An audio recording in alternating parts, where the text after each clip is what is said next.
Hi, hey, hello, we're here. Thanks so much for being patient, guys.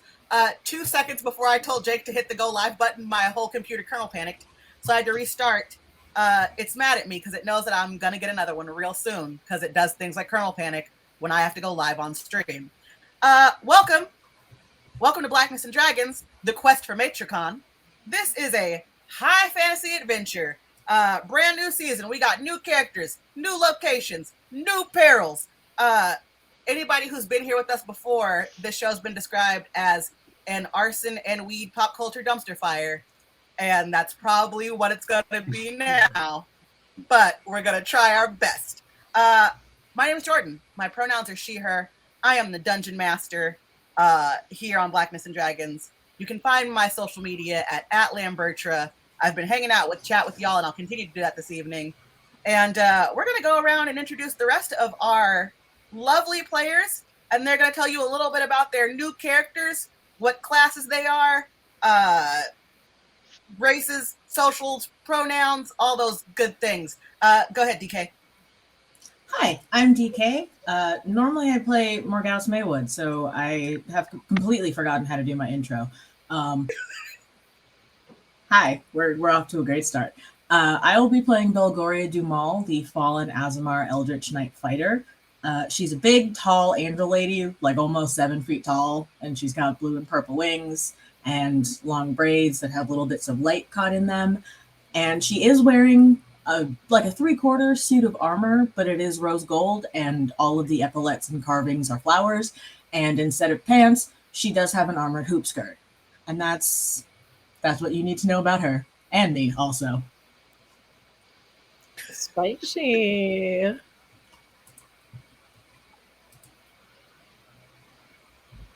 Somebody else go. Okay, I'll take it away. My name is Kiki. I usually play Buffy Jenkins, but not anymore. For this character, I will be Eveline Rayla Jones. Don't let the name fool you. I'm kind of good. I'm a noble high elf and a bad bitch, and you can find me walking around probably about 25% clothed in my Savage X Fenty and, talking to animals and living my best high elf life. I mean, sorry, everybody else is poor. You go ahead, Jeff. Hi, I'm Jeff, and I know everything about my character. I'm just grabbing this character sheet because it makes me comfortable to hold it. My character's name is Z. They're a Wanti, a warlock. Just think of like a black or a tomorrow. I know I said Maro, not Maru. So all the nerds in the chat, just feel free to cancel me for that. What else do you want to know about this character? He's like 7th in line for the throne. So that's like cool. Which throne? He's not really sure. But that comes with 3 hots and a cot. It's fucking living his best life. You know who else is living his best life? That's the thing. We used to do segues. We didn't do any segues for each other. That's what was missing this time. So BK was like, I dropped the ball. You know who else loves hoop skirts? Kiki. And then Kiki would have been like, you know who else has way too much money because of his trust fund? Jeff. And I say, you know who else is living his best life? Moses. Yeah, I like to think I'm living my best life. I'm Moses. You might know me as Moses from Blackness and Dragons. Tonight, I swear, I am a completely different character altogether. Not that Moses wasn't a different character from Moses, but like there's a slight difference. Like this is me, Moses, the player. Moses was like, again, me, Moses. Okay, but who are you tonight? Tonight, I will be Thyres Goody. He is a Tabaxian cleric. He's had a very interesting life, being once accepted by the royal family, only to be ousted as a small adolescent child, and has been working his way back into the house for reasons. I have a question about Thyres, which chat brought up already. So the lovely art that we were gifted from Wingless Comics that really set the tone for this season, there were some artistic liberties taken, and Tyrese is very large. Is he that large in game? Like, how tall is he? What's the scale here? So Thyres was a small tabaxi, but when you have nothing to do other than just like living in the streets, you got to hit street prison gym, and so Thyres has been hitting it. He's been hitting it hard. So Thyres is just very huge canonically. And lovable. Right. He likes hugs. All right. Okay, cool. Cool. Before we jump right into our story, one thing that is not going to change in between seasons, that I am going to start our games off with a Black History quote. This quote comes from Ava DuVernay, and it says, "If your dream only includes you, it's too small." All right. Now, let's get to it. The world of Maetrecan had changed. When they awoke, they could feel it in the water. They could feel it in the earth. They could smell it in the air. What had been of their kingdom was lost. I already lost my page. God damn it. What had been of their kingdom was lost. Those who remembered it were long gone. It began with the rule of the great king, Nickelodeus Canadocius, and the siring of the many heirs. 3 were sired with the elves, immortal, wisest, and fairest of all beings. 7 heirs sired with the dwarf lords, great miners and craftsmen of mountain halls. And 9 heirs were sired with the race of men, who above else all desire power. Within these heirs lied the strength, compassion, and will to govern each race and each land. But this was not to come to pass. For Nickelodeus' first wife from the race of men, Shmariah Shmeri, was a jealous and vicious bride. They, Nick, his wives, and his children, were all deceived, and Shmariah claimed the throne for her son, Mordred the Misfit, one heir to rule them all. She cursed Nick and all of his children. The kingdom would fall to a false heir, cruel and unkind. No alliance of elves and men would save Maetrecan. One by one, each land bowed to Mordred. Mordred took a wife and had many sons, and his sons ruled the land, each in their own way. Generations passed, and the curse was forgotten. The history became legend, legend became myth, and for hundreds of years, the curse of the false heir was forgotten.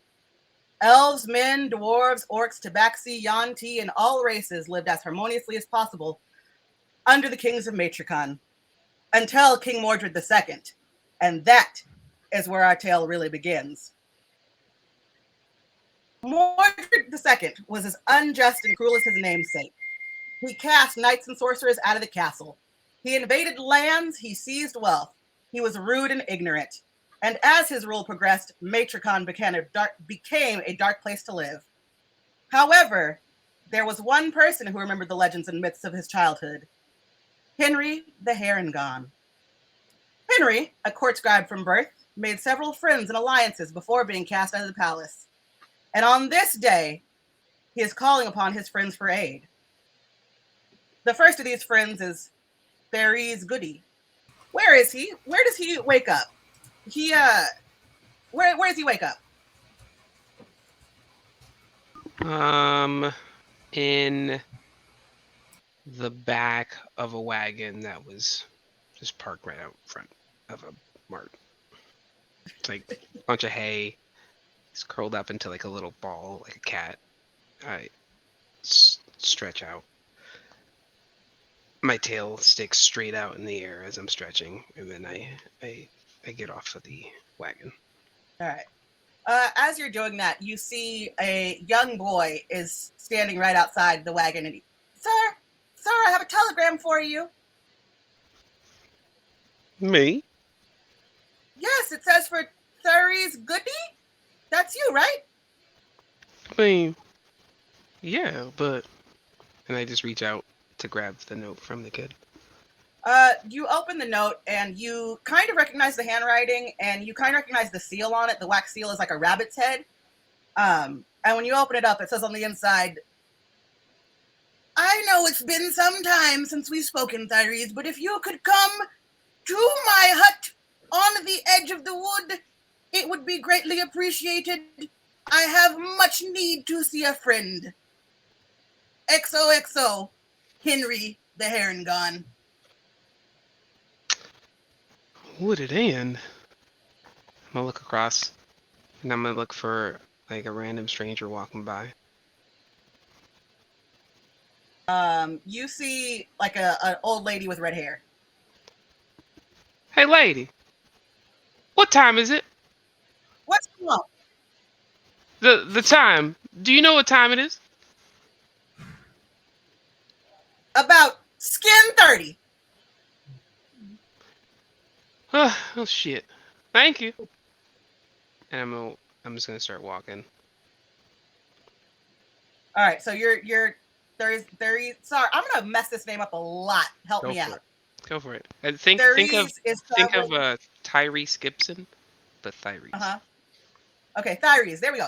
Thyres is traveling by foot. Yes. All right, cool. So Thyres starts making his way to Henry the Heron-Gone's hut. The camera smash cut, and we see Eveline. Where is Eveline waking up? I'm waking up outside of my gilded tree house where I'm downstairs feeding my many animals. And, you know, it's quiet, a little strangely quiet. But I'm not going to let that... And so it's a little strangely quiet, and you hear like tapping on the glass panel on one of your doors. The fuck is that? You look out the window and like you don't see anything. So whatever is tapping on the door is kind of small. These hummingbirds just need to go to the feeder. I'm tired of this. And you hear a really small voice say, excuse me, I'm looking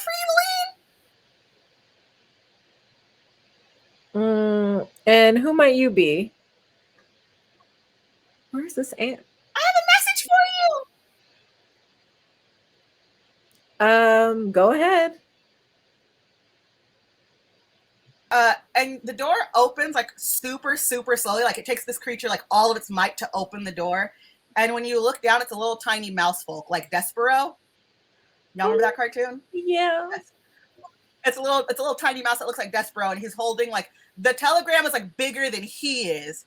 And he's like, I brought this from you from Henry the Heron-Gone. It's very important that you open it quickly, miss. Thank you, my little friend. Don't forget to grab some grain on your way out. Oh, thank you. It was such a long journey for someone like me. And little Despero goes to have a meal, and you read the telegram, and it basically says the same thing that Tyrese has said, but it's addressed to you. Okay. Well, good thing I woke up with some energy today. Better hop to it. And how's Eveline traveling? I am traveling by none other than probably my trusty steed, Violet. She's beautiful. She's fast. She's a unicorn. It's a luxury way of traveling. And so Eveline takes off, and then we smash cut to our hero, our knight, Belgoria Dumal. Yay! Where's Belgoria waking up? I would imagine that Belgoria is already awake. even before falling, she was kind of the rise with the sun type. She is actually on the palace training grounds running drills alone. And since you are on the palace grounds, you just hear like the very, very large wings, like the largest wings you've heard of. And you look up and there's an Aarakocra. I'm probably not saying that right, but D&D people, y'all know what I'm talking about, the big eagle man. There's an eagle man flying over and he goes, "Arrah! Arrah!" And he just drops the scroll on you. And the scroll basically has the same message that was left for both Tyrese and Eveline. I love that little bunny man, so I am going to immediately stow my weapon and just be. I keep forgetting that I have wings. I'm gonna fly there. What am I talking about? Forget walk. I'm gonna fly there. We love that for you. All right. Yeah, so I immediately stow all my stuff and just. Deuces, you're off. All right. So last but certainly not least, our prince, Zuzasa. I did my best. Hey, you did great. Where is he waking up? What does this look like? So he's in his like upstairs loft apartment in the castle. So it probably has like a little like tower to himself. He's reading a book, and also like there are just like snakes doing like stuff around the room. Yeah, slithering. There are lots of snakes doing snake stuff, and one of the snakes slithers up to you, and it's got a letter in its maw, and it says to you in snake language, "Master, I've got a message for you." First of all, don't call me master. You know that makes me uncomfortable. Secondly, what is the message? My apologies. My apologies. For calling you master. What should you call me? Z. No, we're not friends. You call me sir. So I don't want to be disrespected. Do you understand? Am I crazy here? We've all talked about this. Okay. Read the letter, sir.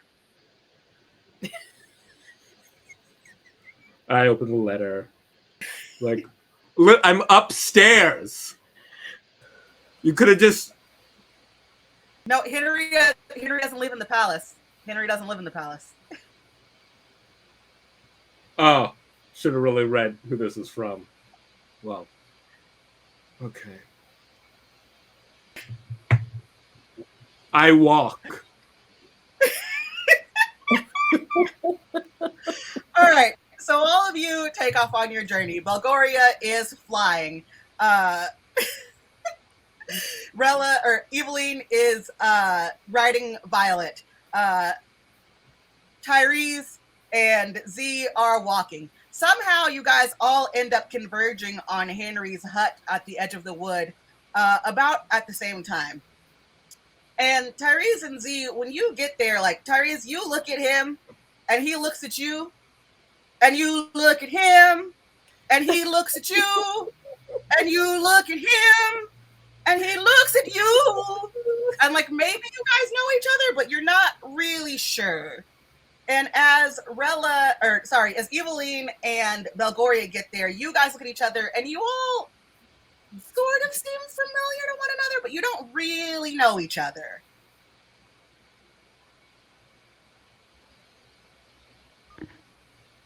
What are you guys doing here? I don't think that's any of your business. I beg your pardon. I mean, no disrespect whatsoever. I assume that we are probably going to visit the same person, because who else would live out here? A large bird gave me a letter and told me to come here. Yeah, I got a message from the cutest little mouse. So I figure I got time. Why not show up? Was it signed by the same guy? We'll say it at the same time on the count of 3. I pull up my note. 1, 2, 3. That didn't work. Right. This is good. This is good. I'll I And like you when none guys. of you say anything, the door to the hut creaks open, and Henry the Herringon is standing in the door. And for those of you who are not aware, Herringons are rabbit folk in D&D. They were introduced in The Wild Beyond the Witchlight within the last year or so. Really rad characters, and I wanted to build one so bad, so I'm so excited for this dude. But Henry the Herringon is a rabbit folk, so basically like a human-rabbit hybrid situation. He is the oldest looking rabbit you have ever seen in your life. Like, he's got wrinkles, he's walking on a cane. It's like if Master Splinter was a rabbit, basically. And like his ears are kind of cocked in separate directions. And he opens the door and he says, "Oh, greetings, old friends. Please do come inside, warm yourselves by the fire and have some tea. We have much to discuss today." Hello, Henry. And Belgoria is the first to walk in when she says hello, Henry. And Henry kind of rises up on his tiptoes to give Belgoria a hug and says, "So lovely to see you. I see you've been steadfast in your training. You look stronger than ever." Well, thank you. It's good to see you as well, Henry. Thank you for having us. Please, please inside, please inside. Oh, hello, Tyrese. I have not seen you in so long. You've gotten so tall. Oh, Henry, I didn't think you remembered me. And I How lean could I down for a forget hug. one as precious as you? And you lean down for a hug, and he does the thing like all grandparents do, where he like pokes you in the cheek where the dimple should be. Stop. I'm walking. And you walk into the hut, and then he looks at Eveline and he says, "Oh, as beautiful as ever, you magical creature, you."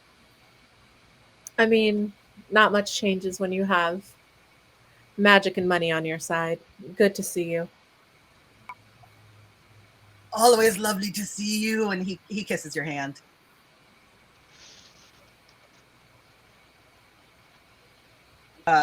You go inside, right? Mm-hmm. And I just walk And inside then as well. he looks at Z and he says,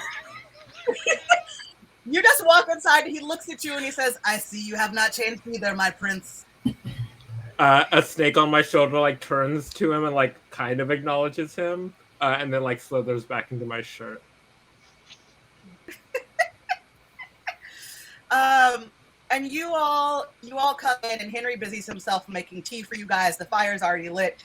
There's some sandwiches and cookies laid out. Like, he's made a nice little spread for y'all. And so he pours tea for everybody.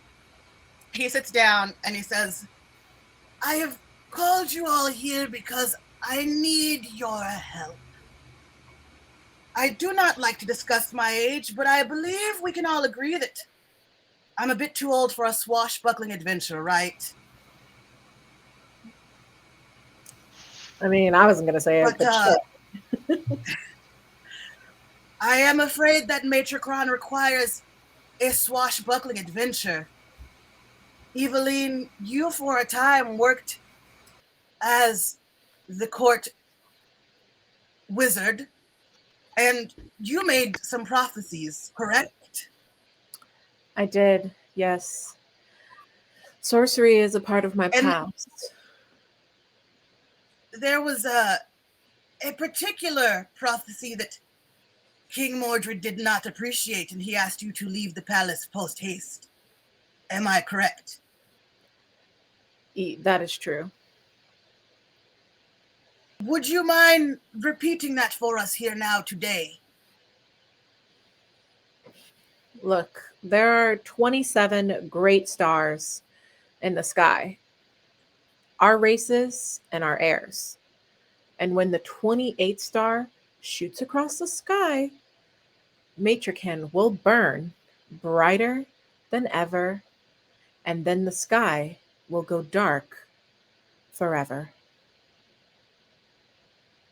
And that got Henry's me like taking a big old bite of peanut butter. I was just telling the truth.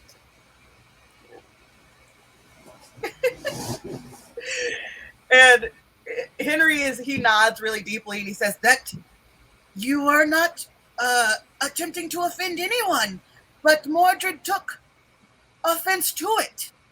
See, there is a myth, a legend, if you will, that a false king will be the end of Maetrecan. And I have reason to believe, well, let me say this delicately. We need to kill a I king? would ask, Okay. like, Oh, sorry. no, Prince. I would just ask that in my place you all travel to the great library and find the books from the last scribes about the line of succession. Mordred had them sent away and destroyed when he cast me out of the castle. I hid some of them there in my younger, more sprightly days, but we need to retrieve them if we are to save our kingdom.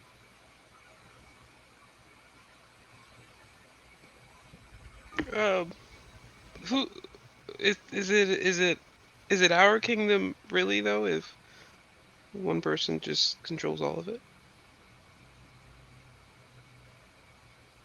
No, and that is why we need to help one another. We all know that Mordred has taken this all into his own hand, and that is not how this land should be run. For all of his faults, Nickelodeus Canadocius did want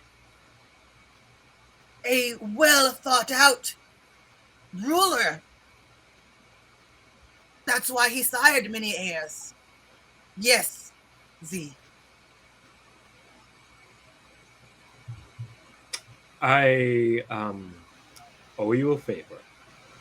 And so I'm going to try to put this as delicately as possible. No.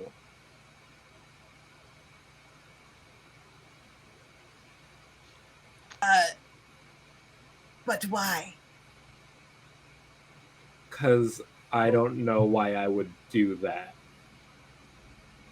Because You you don't owe me a need favor full- and I asked you, God damn it. Okay, but I'm I could sorry, do I like a did not mean different to favor. use such language and such delicate I ladies. mean, Henry does have a point. If you don't say that you owe someone a favor, and they ask for that favor, they come to collect. You can't go back But on I that. feel like you can like have like, you know, a level of like that's it just feels kind of like arduous. You could get somebody else to pick up a book for you.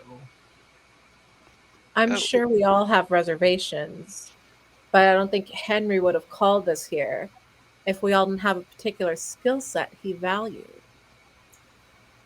Okay, so who can carry books? And then you do that. I will go, Henry. Wonderful. I'm certain that I can count on you. Thank you, Belgoria. And I believe, Eveline, I have your steed and your might. As always, Henry. Tyrese,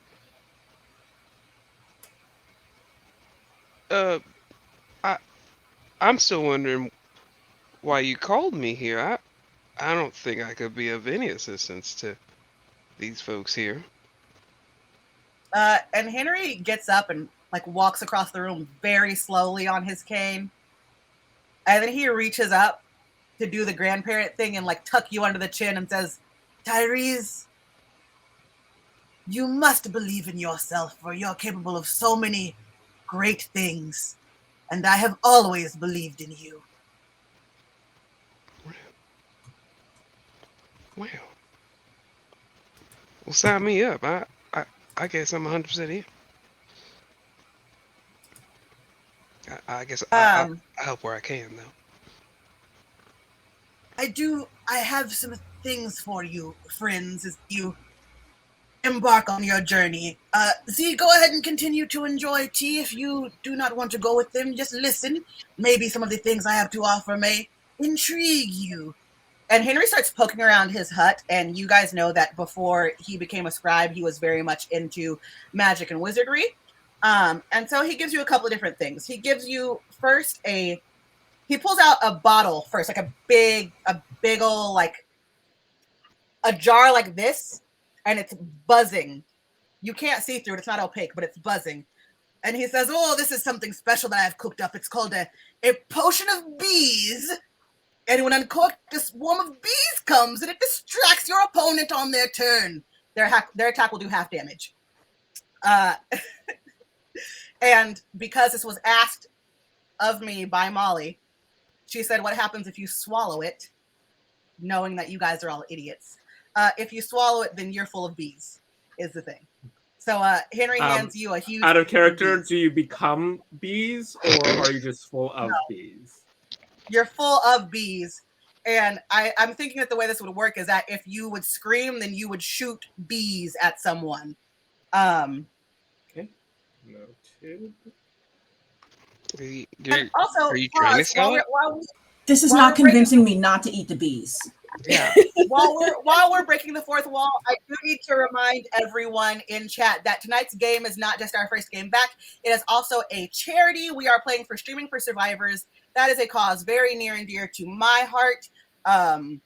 It's very important to me. It's one of the reasons that I signed up to do this. So please, if you have the money, the energy, the willpower, donate to Streaming for Survivors. I forget what the acronym stands for, but all the money is going to the WAVAW charity, which helps survivors of domestic violence. So yes.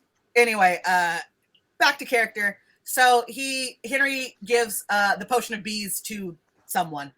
And then he keeps rummaging around, and he opens a couple of different drawers, and he pulls out like a silver dollar looking type coin, like it's big and like a bigger one, a bigger coin. And he says, "This is the coin of Nador. I believe this might help you on your quest." And basically, the coin, when flipped, tells you if the person is telling the truth. The catch is that you have to declare loudly, "I asked the coin of Nador, blessed by the god, are these words which I have heard true?" before you throw the coin. The coin will always land heads or tails. If it lands on its side and stays there for a moment, then that means that the statement is both, there's a half truth in there. And I can drop all these things in the Discord, that we remember it. Henry keeps moving around his hut. He goes by his bed. He opens up the armoire and pulls out a top hat and throws it away. He pulls a beret and throws it. He pulls out a bowler cap and throws that. And then he finds another kind of funny looking hat with a feather on it. And he goes, "Ooh, this is a hat of vermin. I think you might like this very much, Eveline," and hands it to you. Standard hat of vermin. This is not homebrew. This is just a D&D hat of vermin. So we can all look at D&D Beyond for how that works. But basically, a hat of vermin allows you to roll, I think, a D8, and a certain type of animal will pop out of it. And then let's see. So Tyrese got the potion of bees. Belgoria got the coin. Eveline got the hat of vermin. So Henry walks around the hut a little bit more, opens up a couple of different drawers, and then pulls out what we would all know as players as a D20. To your characters, it looks like a funny die. And he looks at Z and says, "Well, this was for Master Z. It is a special 20-sided die carved out of bone, and each symbol has been drawn on it in blood, but I suppose you don't want this." You're not going to tempt me with and before I could get that out, I started having an intense headache, and divine. I'm not sure if other people can experience this, but I'm communicating with this divine entity that I made a pact with, and basically in a second I have a full conversation where my source of power basically says that if I want to continue to be myself and have access to my power, I better do what I promised, which is to do one good deed per day. And going on a quest would be a great way to do a whole bunch of good deeds. So that happens all in 1 second, and it's I'll take the die and do the thing. and I just snatch it out of his hand. So you go to snatch it out of his hand, but Henry is a rabbit folk, so he's very fast, and he moves his wrist, and then he does that like old person shitty magic where he like moves his hand really fast, and then goes behind your ear and says, "Ooh, I found something in your ear, Z." How did this appear here? Wow, it's magic. And he hands you the die. And what this die is, I stole this off of Reddit. It is, and I will drop this link in our Discord. I can also put it on our Twitter for any of you viewers who want to know what it is. But it's basically a D20 version of a deck of mini things. So it's a 20-sided die that appears to be carved out of bone with a symbol on each side drawn in blood. When a person takes an action to roll the die, an effect happens based on what symbol was rolled. This can happen up to 3 times, after which rolling the die has no effect. So 3 times we can roll this die of many things and see how that screws with this campaign. Also, thank you, Pink and Ink, for putting in chat that the name of the charity stands for Women Against Violence Against Women. So that's what we're playing for tonight, guys. That's what our game is dedicated to. Please keep those donations rolling in if you have them. We don't have a goal this evening. I just wanted to try and do what we could while we're coming back for season 4. All right, so everybody got some loot, and as you're all looking over it, Henry says, "Now I will be honest with all of you. I am asking you to retrieve the scrolls.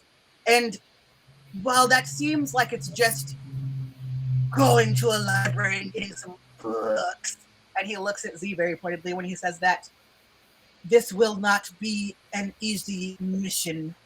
Mordred has spies everywhere, and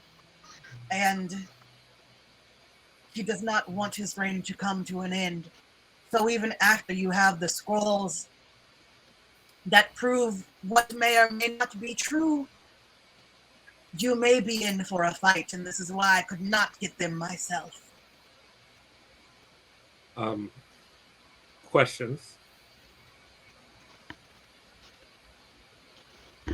Yes.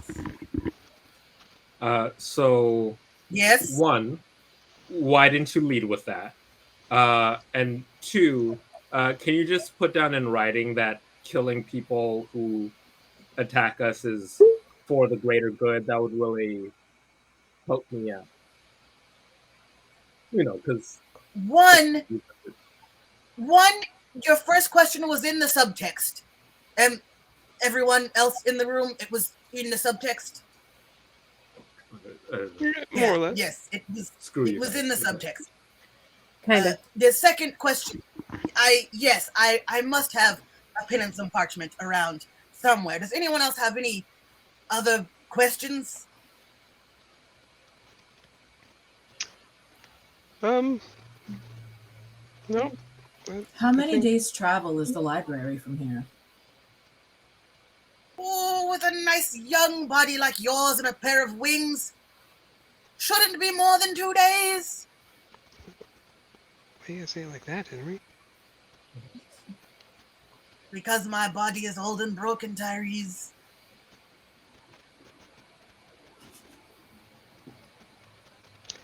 Now, Well, I will warn you,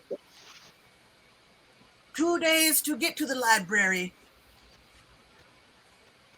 2 days to come back. But we don't know what will happen in between those times. So, I would have somebody feed your pets and fold your laundry and those kind of things while you're gone. I don't know about you guys, but I'm good. No time like the present. We accept this challenge wholeheartedly. All Henry. right, and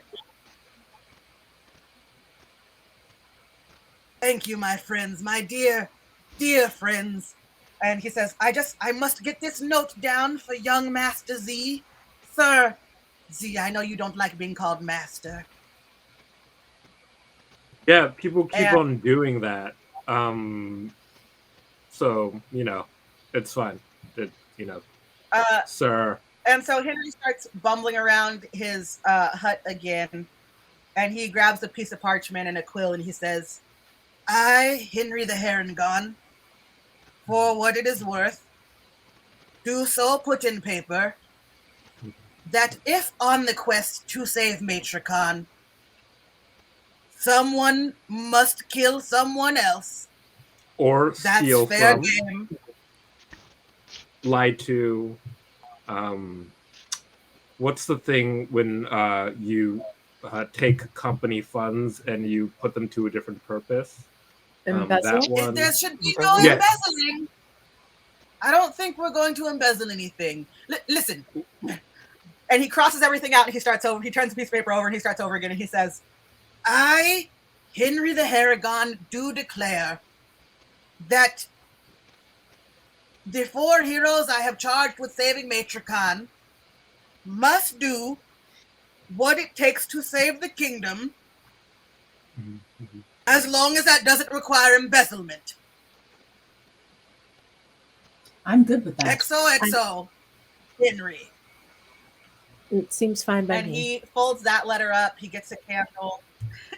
He folds that letter up. He gets a candle. He puts his rabbit seal on it. He hands it to Belgoria and says, I trust you to lead Thursday in doing the right thing. Why would you trust her to make sure that I do the right thing? I have people for that. I suspect that we'll have no trouble at all, Henry. Done from us. I appreciate you. I appreciate you deeply. And as Henry is saying that, you guys start to hear commotion from outside. Henry's hut is in a pretty desolate area, but there are other huts in nearby area. It's like a small village, right? So like there are some other huts around there, some other people around. It's not a huge town, but you start to hear commotion. You hear like baskets being turned over. You hear people screaming, and you hear a lot of barking. A lot of barking. And as our tabaxi friend starts to hiss, the door to Henry's hut is thrown open and 2 death dogs enter. And for those of you who are not aware, death dogs are 2-headed dogs, as seen in Willow, the cinematic 1988 classic starring Val Kilmer and the little guy from Star Wars, whose name I'm blanking on. I feel like a terrible person. I just want to call him Willow Ufgood. He's got a real name. He played Wicket. Y'all know what damn movie I'm talking about. Yeah, that Professor guy. Flitwick, in chat. That guy. Professor Flitwick. My brother's going to put it in chat right now. I bet you money. Anyway, there are 2 death dogs enter Henry's hut, and he says, Warwick Davis. I told you Brian was going to put it in chat. It's Warwick Davis. Anyway, the 1988 cinematic classic Willow, starring Warwick Davis and Val Kilmer. 2 death dogs enter the hut, very much as they do in the movie Willow when they come to get the fucking baby. And Henry says, I believe our meeting has been intercepted. And he takes his cane and like does a mighty flourish and gets ready for battle. And at this point, I'm going to need everybody to roll a initiative.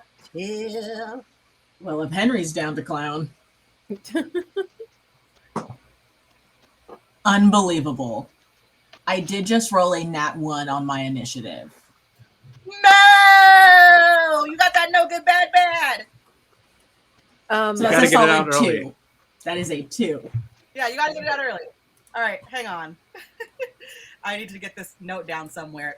Oh, too many devices, y'all. All right. Henry rolled a 14. Belgoria rolled a 2. What did you roll, Elaine? 3 plus 2, that's a 5. Ooh, the dice are not being great right now. Tyrese? 11. Woo, okay, we're back in the game.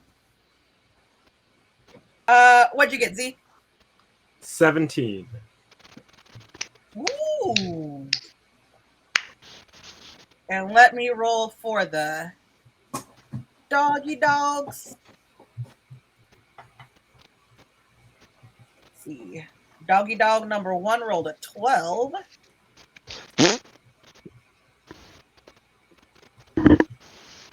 Doggy dog number 2 rolled a 10.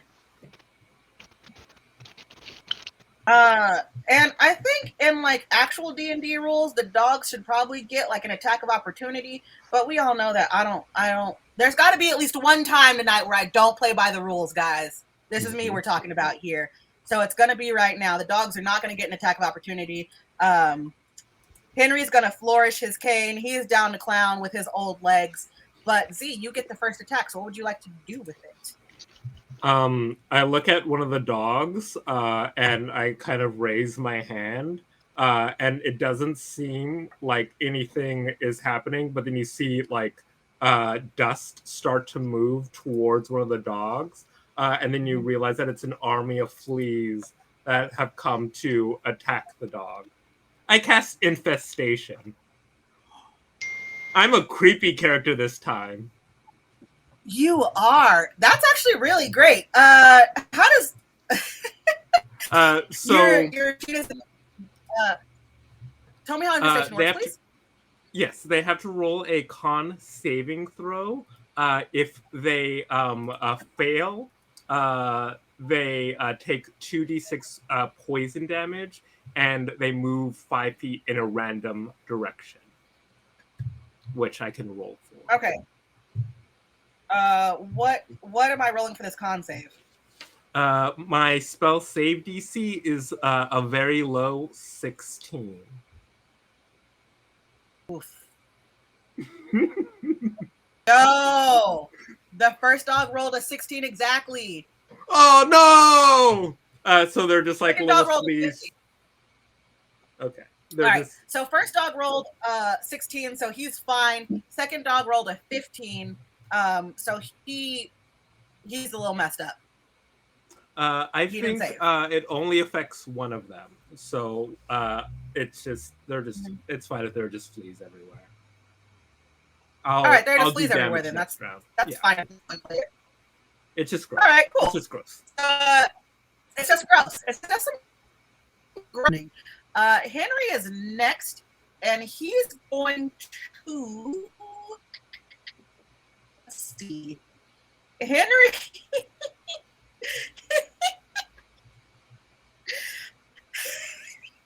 Sorry, guys. I had to do it. I have to do this because I have to keep true to the spirit of Blackness and Dragons. Henry's going to cast Firebolt because I have to set something on fire, guys. So he's going to hurl a mote of fire at a creature and object within a range. Make a ranged spell attack against the target. On a hit, the target takes 1d10 fire damage. So yeah, he's going to friggin' cast Firebolt. And, Henry is old, though, and he rolled that natty 1. So, his eye is a little cocked. He casts Firebolt. It goes, his aim was just too high. It goes right over the dog's head, and it sets the side of the hut on fire. And he says, I was prepared for that. I was prepared for that. And he kind of starts walking around, like, trying to find something to put the fire out with. It is now the first doggy dog's turn, and he's going to... He's just going to try and do a bite attack on Henry, because he knows that the fire was set for him. He rolled a 7. That does not beat Henry's AC, so we're just going to move on to Tyrese. I'm going to channel Divinity and invoke Duplicity, which makes a clone of myself. As an action, you can use Channel Divinity to create an illusion of yourself that lasts 1 minute. And I'm going to place him on either side of the doggy dog that's attacking Henry. And both dogs start to growl because there are now 2 cats in this room. And they're not about that business. What is that? Your whole turn? At this point, yeah. All right. The second dog is going to attempt to attack, but what is their wisdom? Oh, the dogs are kind of smart, actually. The dogs are actually, they have a high wisdom roll and perception. So I'm just going to make him roll to see if he can tell which one of the Tyreses is the real one. Are they undead? Death dogs are technically... No, it doesn't say anything about them being undead. They're just gross. They're just really gross, and they have 2 heads. He rolled a 5 plus 15 on wisdom, so he knows that one of them is fake. So he is also now going to just try and do a bite attack on the real Tyrese. But that roll sucked butt. He rolled a 6. I don't think that beats your AC, right? Nope. Yeah. So he's just snapping his jaws, just snarling and snapping, and nothing happens. Belgoria? I am. Wait, did I roll higher than Rayla? Yeah. No, you rolled a 2, right? I'm sorry. Yeah. Rayla, Eveline, your turn. What would you like to do? I'm going to pull out my crossbow and try to hitch up behind a chair because hurting animals really isn't my pleasure, but it's something that must be done. I'm going to aim my crossbow for the left head of the dog on the left with hopes of spearing straight through the right corner of his left eye. All right. Give me an attack roll.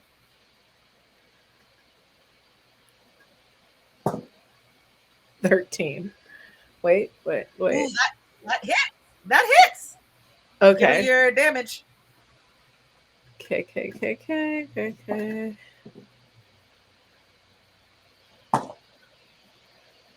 5. All right, he's still, you don't exactly hit where you wanted to because he's still alive and kicking, but you definitely hit him, and you hear you're like, that noise. That was more Yoda than it was dog. But you get what you're picking up what I'm putting down. DK, and we're gonna say that was the dog that was attacking him, just for clarification.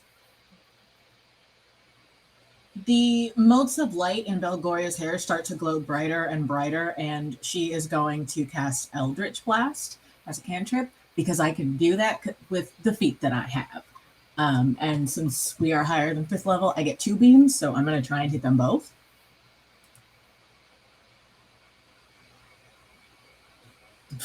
$10. 10 does not hit. Okay. 13. 13 hits. Nice. Okay, so 9 damage, and then I have War Magic, so as a bonus action, I would like to move forward to close with the dog that I did not catch with the Eldritch Blast and hit it with my mace. Yes, give me 1 second. I don't have paper, so I'm trying to keep track of both of these damn dog points, and it's giving me a heart attack. All right, down that many HP. The second dog is down this many HP. All right, so the dog that it was attacking Henry is worse off, but still in the game. You're gonna try and hit the other dog with your mace. Yes.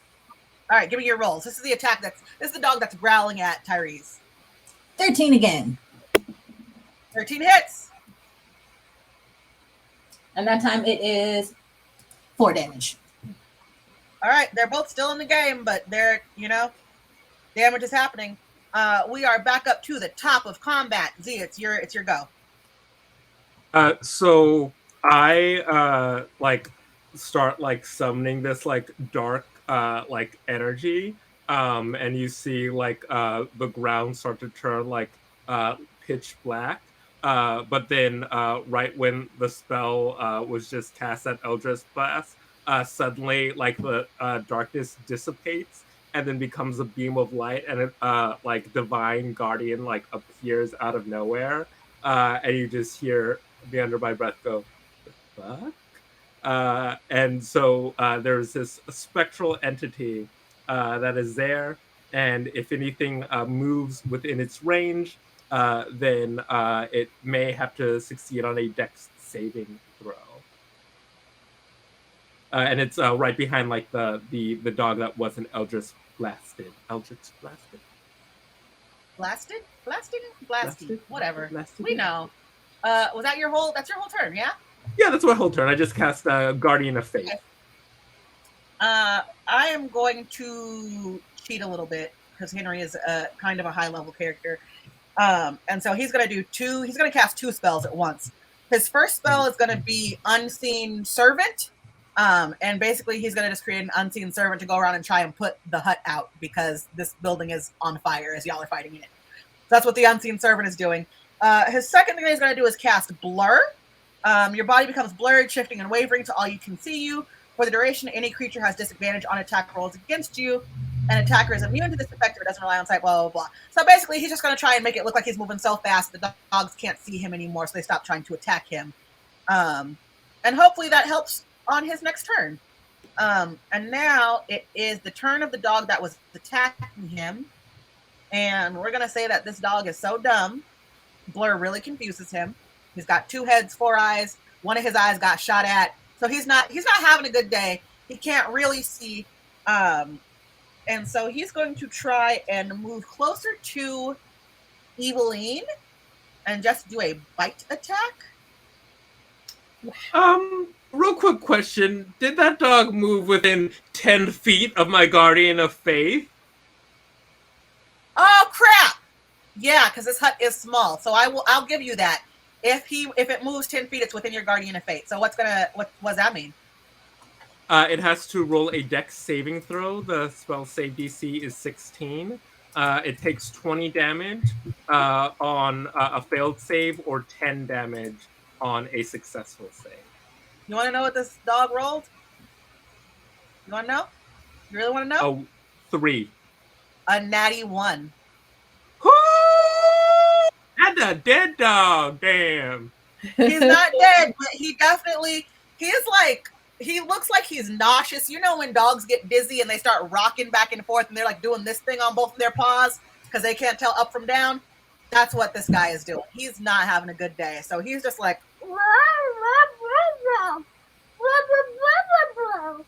it's a bad time to be him. It's your turn, Tyrese. The one that's attacking me, I'm going to attack him. And since I have my second version of myself, it says when both you and your illusion are within 5 feet of a creature that can see the illusion, you have advantage on attack rolls against this creature. So I'm just going to do an unarmed attack of a headbutt. Give me them rolls. Oh, wait. Oh, wow. 22. I like the sound of oh, wow. I don't like that. 22 is to hit? Yep. Yeah, all right. Well, 22 definitely hits, so I guess give me some damage. Damn.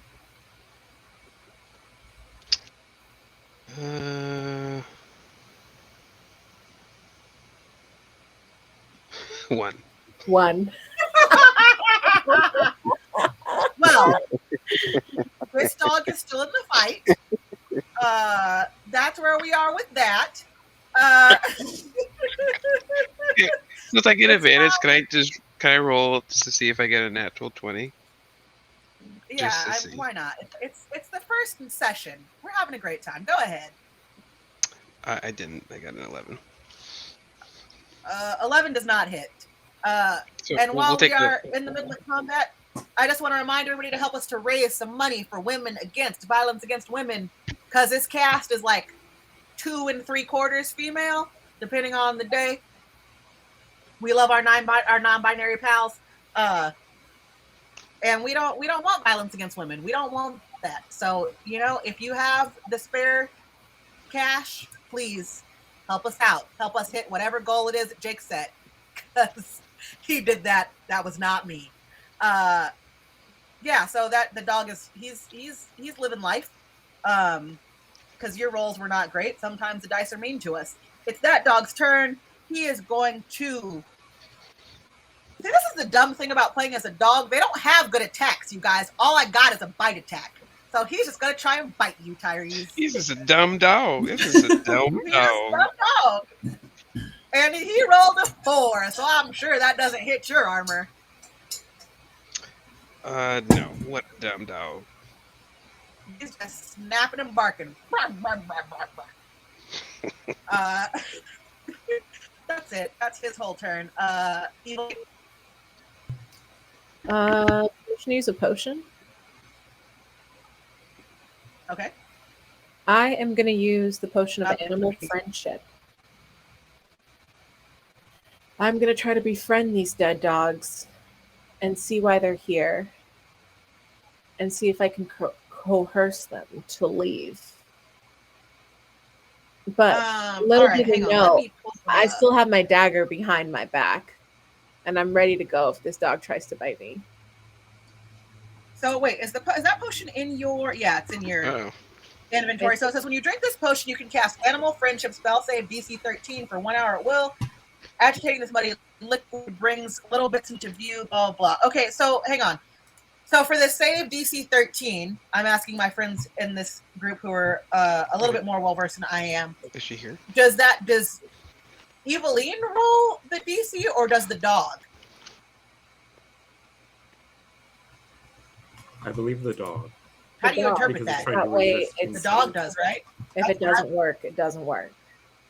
Yeah, okay. That's what I thought. I assuming it was the dog. I just wanted to make sure.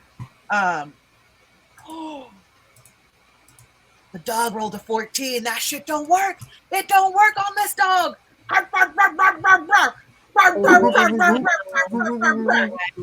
Well, my bonus action is still 2 weapon fighting, so I'm gonna pull my daggers on this dog and try to go straight for the neck.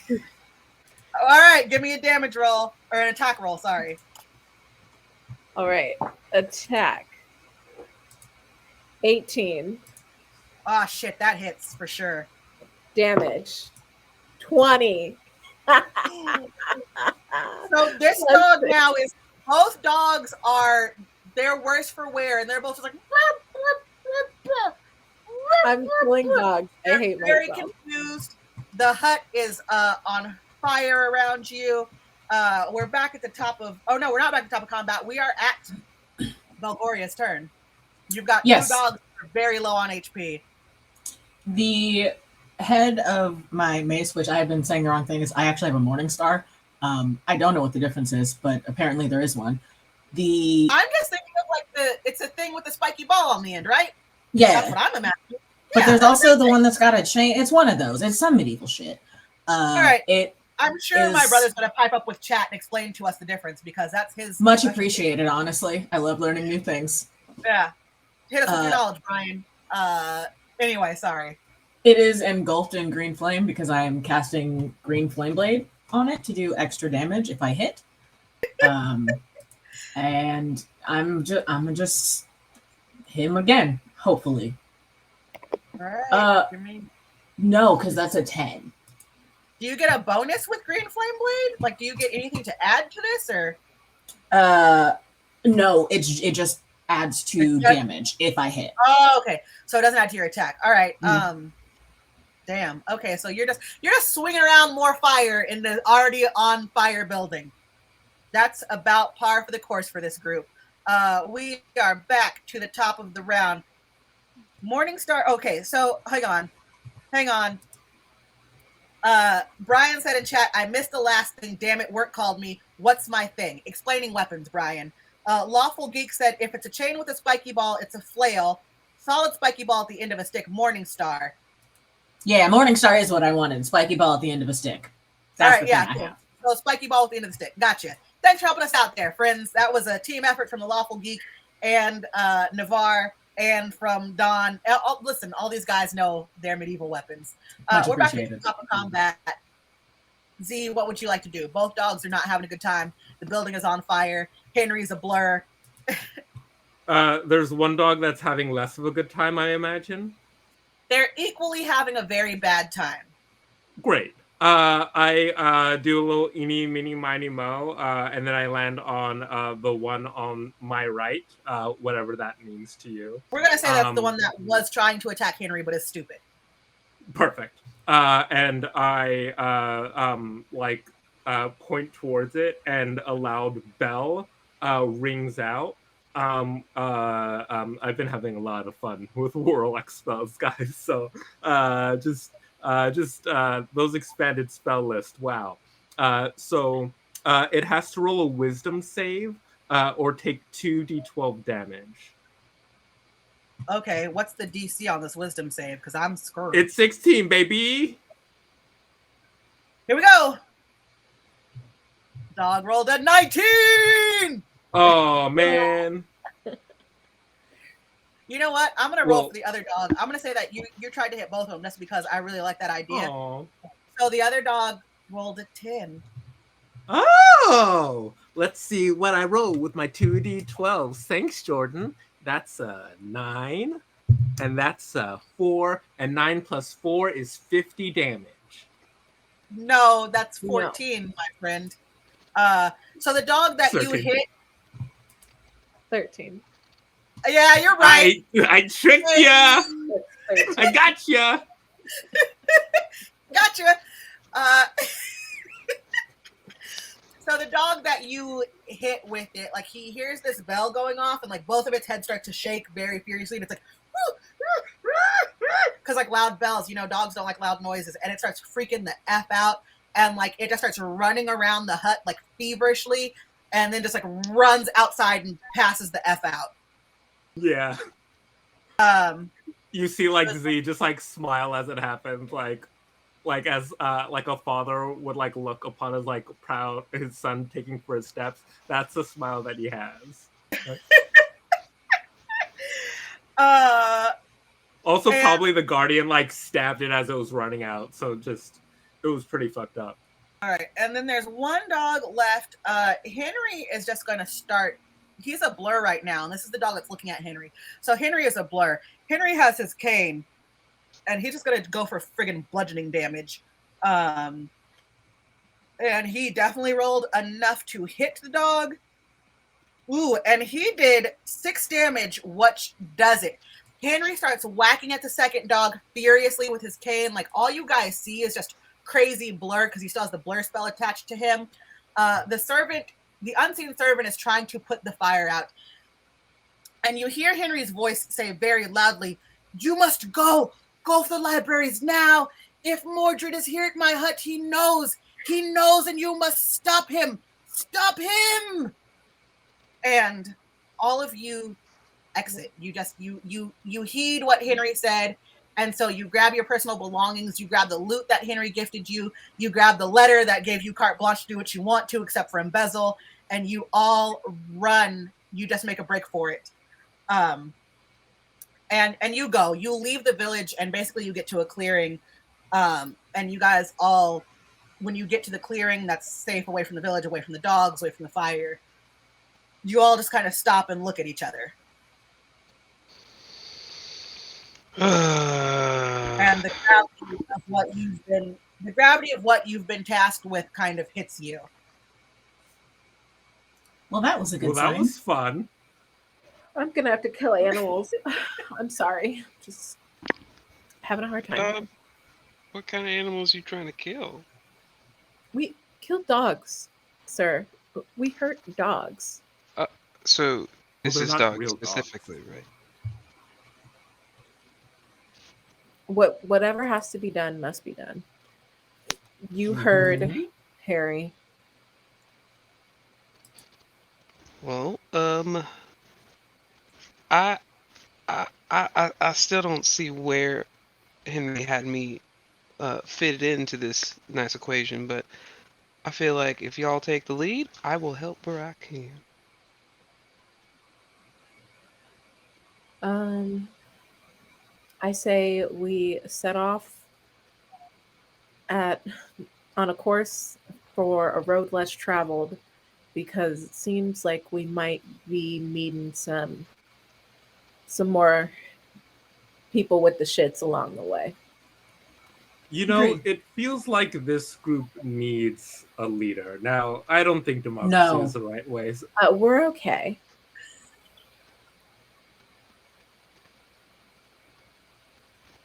I see. We're like engaged in a very like epic stare down right now. You look at her, and she looks at you, and you look at her, and she looks at you. Fine.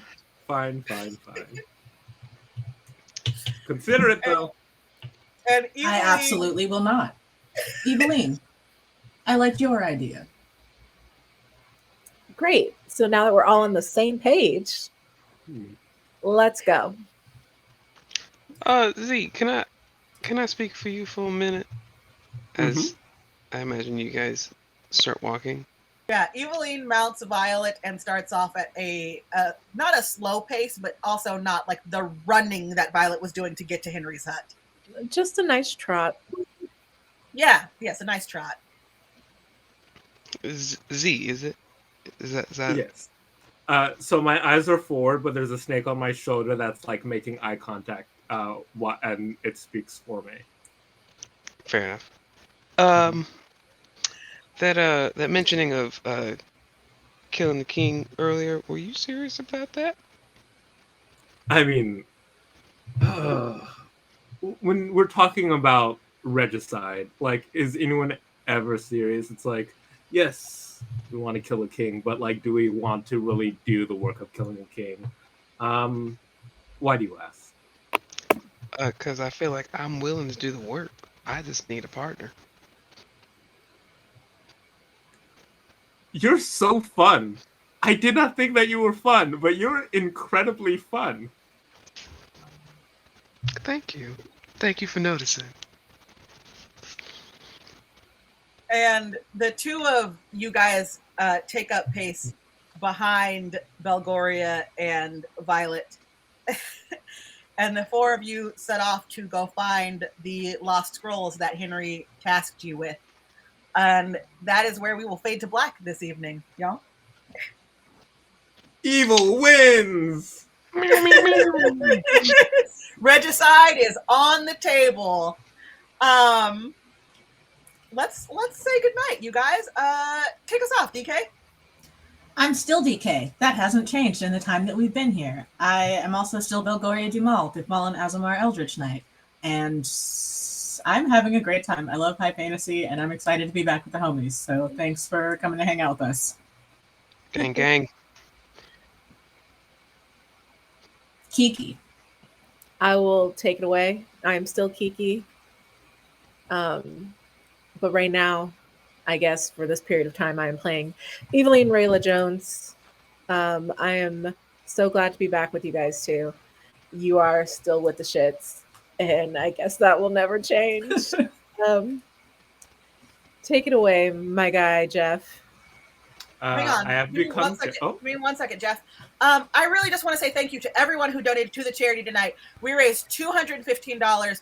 I will not put the Lawful Geek on blast, but I will say they gave us a very, very, very charitable donation, and I am so grateful. Like I said, we went into this without a goal, so $215 is really, really great for an hour's worth of gameplay, and I am very touched, very thankful. Thank you so much, Lawful Geek. You have been a friend of the show for a while, and I really appreciate that donation. And he runs really rad games on his channel. Sometimes I have the opportunity to guest on them, time zones allowing. So y'all should go check out Lawful Geek's channel. And now I will give it back to Jeff. Thank you. I was gonna do a bit, but now I'm just gonna like dwell on that serious moment for a bit. Like, you know, life is short, so do good when you can, and be good when you can, and then play evil characters so you can get all the evil shit that you want to do out in like a fantasy world, and then like be a great person in the real world. Speaking of a great person in the real world, Moses. Ooh. I like to think so sometimes, but to be honest, I don't know you what's that well. great? Yeah, what is great if not existing? I'm Moses. It was fun playing Tyrese tonight with the lovely gang. Yeah, playing evil is pretty fun. Take it away, fearless leader. I am Lambertra. Calling me a fearless leader is a wrong thing to say because every Tuesday at about 4 p.m., anxiety hits me and I say, am I doing this again? And then I remember getting to hang out with 4 of my best buddies and tell stories, and I say, I'm stoked to do this again. I'm the DM here at Blackness Dragons. I'm glad to be playing Dungeons and Dragons again because this is a game I kind of know how to play. I can fake my way through it a lot better than some of the other games we tried. And I'm so hyped to be doing our high fantasy adventure. And as people said, it is still a pop culture dumpster fire. I'm gonna be ripping off a lot of movies this season, guys, because it was the first thing that I asked our cast during session 0. What movies should I rip off? And they said all the high fantasy movies with no black people. So get ready. My pronouns are she, her. You can find me at Lambertra. I am so stoked to be telling this awesome story with these awesome people. And thank you so much again for everyone who donated this evening. We are the last Streaming for Survivors event this week.